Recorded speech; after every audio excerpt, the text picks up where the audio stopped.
খাগড়াছড়িতে বিপন গন্ধগোকুল উদ্ধার, পরে বন বিভাগে অবমুক্ত। বিস্তারিত সিএসটি বাংলা টিভিতে। খাগড়াছড়ির বিপন বন্যপ্রাণী গন্ধগোকুল উদ্ধার করেছে বন বিভাগ। বৃহস্পতিবার সকালে গুইমারা উপজেলা জালিয়াপাড়ায় একটি সেতুর নিচ থেকে স্থানীয়রা এই বন্যপ্রাণী উদ্ধার করে পরে বন বিভাগকে অবহিত করে।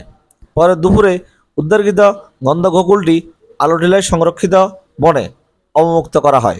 এটা আমাদের বাড়ির আশপাশে আসতো, আসার পরে আমরা এটারে দেখতাম দৌড়াইতাম, ধরতে পারতাম না, কবুতর খেয়ে ফেলতো। তো পরে এলাকার খবর দিয়ে দিছি, দেওয়ার পরে সবাই ছোট বাচ্চা করে খবর দিছি, দেওয়ার পরে ওরা আমার খবর দিল যে রামগড় ব্রিজের নিচে এই পানিটা আছে ওই জায়গায়।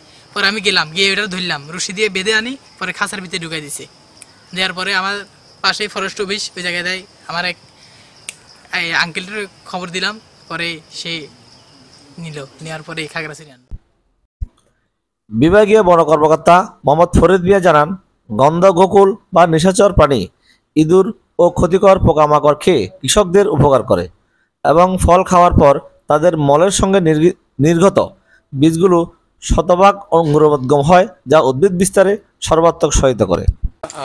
আজকে যে বন্য প্রাণীটা আমরা প্রকৃতিতে অবমুক্ত করলাম, এটা ইন্ডিয়ান সিভেট। এটা খুবই দুর্লভ একটা প্রাণী। আমরা এটা আটক হওয়ার সংবাদ পেয়ে জালিয়াপাড়া থেকে আমরা এটা উদ্ধার করছি। উদ্ধার করে এটাকে সেবা শুশ্রূষা করে আমরা একটু স্বাভাবিক করার পর আমরা এখন অবমুক্ত করলাম এটা আমাদের এই আলুটিলা এই সংরক্ষিত বনাঞ্চলে। আশা করতেছি এটা এখানে প্রকৃতিতে সে ভালোভাবে বাঁচতে পারবে। আন্তর্জাতিক প্রকৃতি ও প্রাকৃতিক সম্পদ সংরক্ষণ সংস্থা এর গন্ধগোকুল বিপণন তালিকায় অন্তর্ভুক্ত। বাংলাদেশের বন্যপ্রাণী সংরক্ষণ ও নিরাপত্তা আইনে এই প্রজাতিটির সংরক্ষিত।